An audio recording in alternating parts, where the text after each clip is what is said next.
statement about the only way to make it happen is through the people. I'm hoping to disagree with that, but I feel like the Citizens Climate Lobby is trying to do exactly that, and they're creating the political will in Washington, and it is people that are going there, and it's very specific people, activists that want to implement this. Yeah. They are going and talking to the Congress people directly, to Republicans, to conservatives, and creating the political will. Do you have any sense of the success of the Citizens Climate Lobby? I think it's one of the most positive efforts to build grassroots citizens action. I mean, when I say the people, I'm including these kinds of efforts. Anything that involves public mobilization. Of course, some people are likely to be more active and out there than others, but generating visits to Congress people, generating stories in the press, building up the public sentiment to demand such a policy, I think is really critical.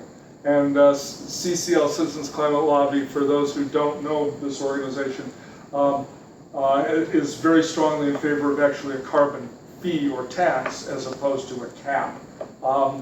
But my impression is that a lot of them, possibly the majority, are also in favor of dividending the money back to the public, right? Very much. Which is what it's sometimes called fee and dividend. It's what the climate scientist James Hansen has been proposing for a number of years, and I think it would be a great policy.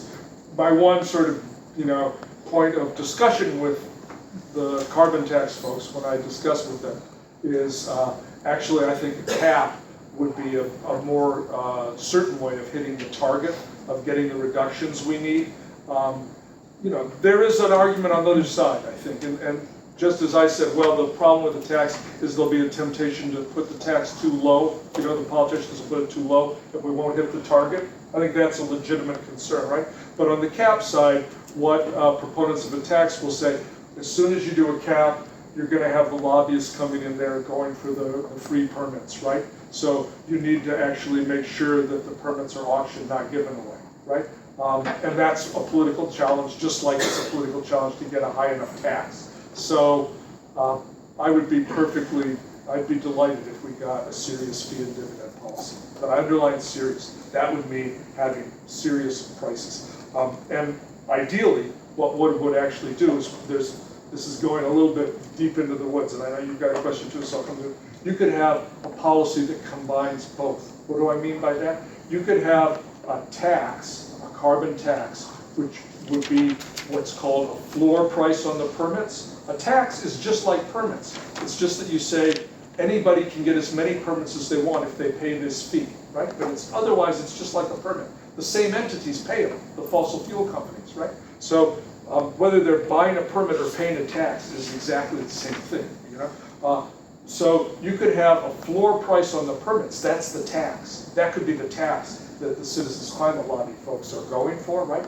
And you could also have a maximum number of permits that's going to be allowed. That's the cap. And if it turns out that the tax is so high that you're not hitting that maximum, great. The tax was set high enough to achieve the target, right?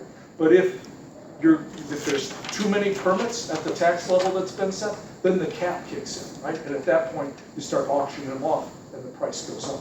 So that's a way you could have both. And I hope that somewhere down the road in the not too distant future, maybe the proponents of fee and dividend, the proponents of cap and dividend will come together. There are both kinds of bills in the current sitting of Congress. The cap and dividend bill is by Chris Van Hollen, who's from Maryland, and now has 27 co-sponsors, including our own congressman here, Jim McGovern. Yeah. Well, my first question was, do you think that the fee that CCL has established to start at $15 a ton, which I think is the number that you had, is sufficient? Well. And I think their proposal is to amplify at least $10 per ton. Yeah. And I'm assuming it's based on. Yeah, a lot has to do with not just what the initial amount is, but what's really important is the schedule, the timetable over time. Typically, whether it's a cap or a fee/tax, these proposals tend to start out kind of gently and then ratchet up Personally, I would rather be aggressive at the beginning and not go slow. But what depends is how fast you're going to ratchet it up over time. And that's when it really gets difficult to make judgments about what's the right price. Because although in the short run we know, we have a pretty good idea about the relationship between quantity and price. That's where that price elasticity demand number that I showed comes from. Over the long run, we really don't know, right? We don't know what's going to happen to the price of wind and solar and a whole bunch of other stuff, right? So, the business cycle fluctuations up and down. When the economy goes into recession, there's less demand for permits. When it's booming, there's more demand, right? The tax just would stay the same no matter what. Whereas if you've got a ceiling on the number of permits, that's the cap. Then you have a way of ensuring that no matter what happens, you're going to get the carbon reductions, the minimum carbon reductions we need to hit the target that the climate scientists tell us we need to try to hit in order to hold the level of global warming within 2 degrees centigrade, right? Which is still a lot, right? I mean, frankly, I think that's a really modest target from the standpoint of what we need to do to protect climate stability. On the other hand, from the standpoint of changing our energy infrastructure, it's a very ambitious target, right?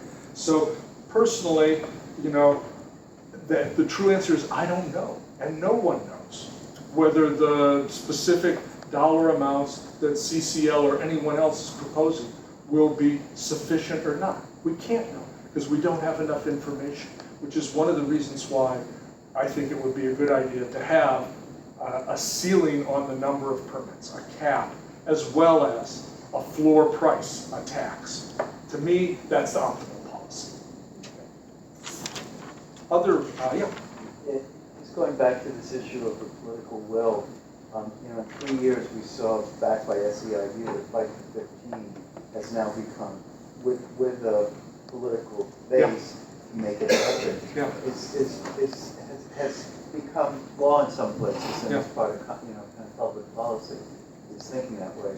So to make something like this happen, your analysis or other people, 350.org, you know, has mobilized in terms of stopping the XL pipeline and the divest movement. It's one of the most powerful networks there, and the only client has been part of that. The Pope has selected her to be her representative.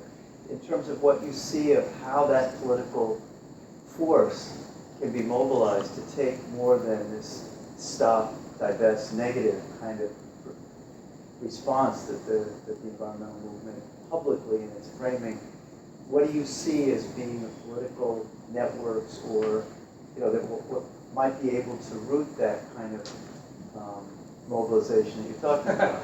It's 350.org. I mean, it's, you know, it's remarkable what they've done. Yeah, right? Yeah. The reason I laugh is I wish I had a good answer to that. I was thinking if I had an answer to that, I could be addressing, you know, thousands of people. I haven't read the, you know, the details of the Pope's, you know, the position he's taking. Is this, what's the perspective there as far as you know?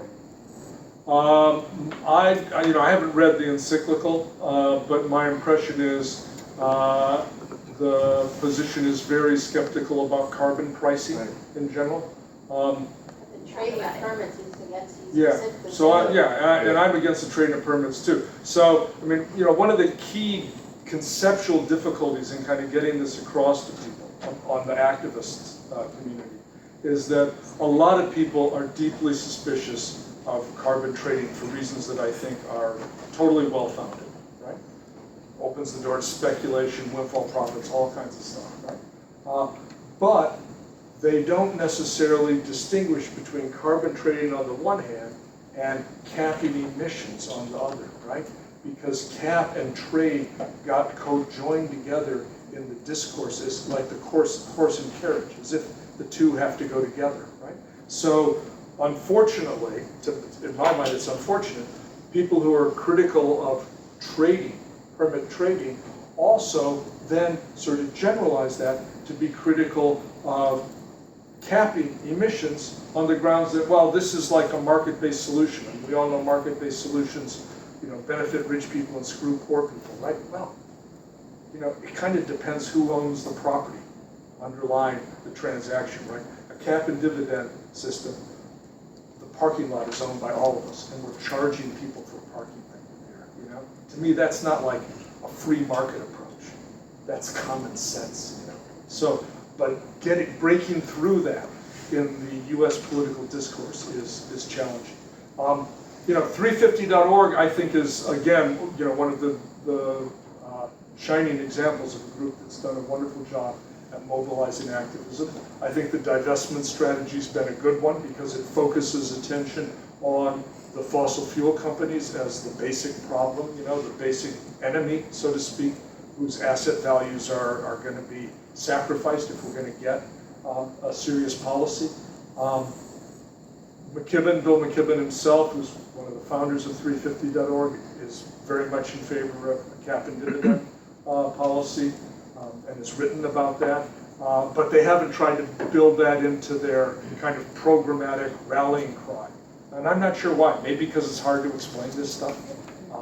Maybe because cap has this baggage with it of cap and trade in the market, and therefore, you know, you're going to lose some people along the way. I'm not sure. But I'm hopeful that over time, this message is going to get out. The problem is, you know, I've talked about this in, you know, many places, many groups around the country, including groups that aren't kind of as self-selected to be favorably inclined as perhaps most of you folks are. You know, they're not necessarily progressive-minded groups, colleges, church groups, whatever, you know. And often what I do with them is I say, okay, well, we've got these three options: cap and giveaway and trade, give it to the corporations, give the rent to the corporations; cap and spend, give it to the government; or cap and dividend, give it to the people. What do you want, right? I take a vote, and overwhelmingly, most people vote for the latter, right? And afterwards, they'll often say, how come we never heard this before, right? And I mean, the answer is really simple. Nobody's paying anybody to tell you about it, right? There are no vested interests behind this, right? It's why those guys laughed when I said, let us assume a democracy. It's the same basic thing. So, you know, I think there's potential for mass mobilization on this issue, and I hope we'll see it, right? Anybody else who hasn't asked a question, and then I'll give you again, and then we're probably, we're running over time. So, Sandy. It's not, to begin, it's not so much a question, but I'm so glad that you talked about the idea of the benefits. But the number 20,000 does not, from a public health perspective, is not particularly either shocking or going to really move people. People don't respond to the fact that 500,000 people die every year in this country from smoking-related illness, the largest preventable cause of death, and that doesn't move. The cultural shift has not happened, and it's exactly the same populations that are being impacted by the environmental injustice as are by the tobacco industry. It's exactly, and Kentucky is the #1 state where people smoke. So and one of the things that I have found is that one of the correlations between people not being able to shift the culture away from a culture where working class and poor people smoke is hope. That there's a direct correlation that if you believe that you have something to live for, if you believe that you have some power somewhere to either affect your life, your family's life, your community's life, or the impact on the planet, you will move.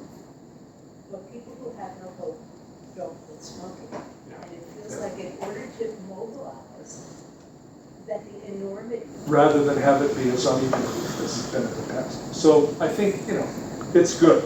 Is it an alternative to doing these other things? No, I think we should do these other things as well. So that's my response, really. It's one of, it's kind of a yes but response. Yes, it's a good thing, but we need to do a lot more. I'm glad you mentioned the tobacco analogy. Actually, my daughter works on tobacco, and she said it's a topic close to home. And, yeah, the only reason I mentioned the 20,000 is that's the number that's used in these monetary calculations. You multiply that by $7 million a year, you get $140 million a year of benefits, public health benefits, just from that. But that doesn't count what are actually much more widespread, which are morbidity, health impacts that don't kill you, but like asthma and all kinds of other stuff, which are enormous but more difficult to quantify. Last thing on the tobacco. I don't know if you've seen the book Merchants of Doubt. If not, I recommend it. But it turns out some of the same scientists for hire who work for tobacco denial got enlisted to work on climate denial, right? And they deploy a lot of the same obfuscatory strategies to try to, as it were, blow smoke in the public's eyes. Yeah, whether it's smoke from cigarettes or smoke from carbon emissions, it's smoke. Yeah. I guess I'll take one last question, and I should really let you go because we've done over. I was just wondering, the California cap and trade, is there any way to convert it over to the cap and dividend? Good question. Actually, I was on a committee in California which discussed this, and half the members of the committee advocated doing that, having it all be dividended. The other thing I really worked hard for was the community benefit fund provision, which our committee advocated. Fortunately, that part's gone into effect. So California's a rather complicated case. Yes, there is a possibility. And not only is there a possibility, there's already a certain reality of it. It's a little complicated, but the first phase of California's implementation was in the electricity sector, and they came up with a rather complicated system of auctioning permits and having the electric utility companies rebate part of that money to the consumers, right? It's different from cap and dividend in that, number one, it's only electricity. Number two, it's not equal per person, it's equal per electric meter. It's equal per customer, right? So that's a little bit different, right? And people who don't have electric meter don't get anything, right? And number three, and this is the most perhaps important difference, is it's in people's electric bills, right? As opposed to a transfer into their bank accounts. Now the problem is put it in your electric bill risks making it invisible. I mean, you know, I've got a PhD in economics. I can't understand my electric bill. What? You know, it's just like so complicated, right? So what you really want to do, because part of the aim of this is to visibly and transparently demonstrate the principle of equal per capita ownership of our limited carbon space. You want to give that back to the people in a way that they can see it, right? You tell them, oh, your electricity bill would have been $30 higher if you hadn't had that dividend. See that line down there on page 10, you know? That's not enough to give the message, right? So I think, you know, it's good that they're doing that, and there's been some discussion and debate about how best to include this in the electric bill to make it more visible, but it's a bit of a problem. The other reason why you want to make you don't want to bury it in electric bill actually is if you do, you blunt the price signal, right? You blunt the price. People they need to see their electric bills going up because that's one of the things that gets them to conserve energy, right? That's not a bad thing. That's a good thing, right? Especially if they're getting cash back, right? So it's you know, it's sort of a mixed bag what they've managed to do in California. But what's really critical is what's going to happen now that transportation fuels are coming online as part of the policy. And I'm not sure what the disposition. Yeah, that's started, and I don't know what the disposition is of the revenues. There's a lot of debate about it, right? A lot of the liberals really like the idea of using that money for good works. Jerry Brown wants to use it, a chunk of it for the high-speed rail connection. I don't know. I know some people think that's great. Some people think it's a big boom. I don't know enough about it.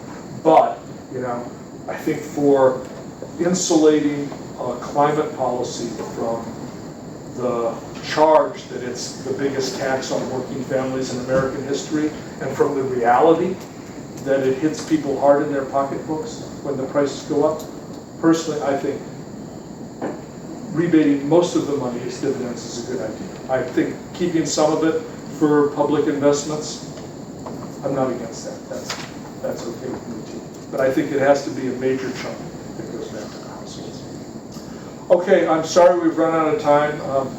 Professors tend to talk too long, and I guess I'm no exception. So thank you all for your patience.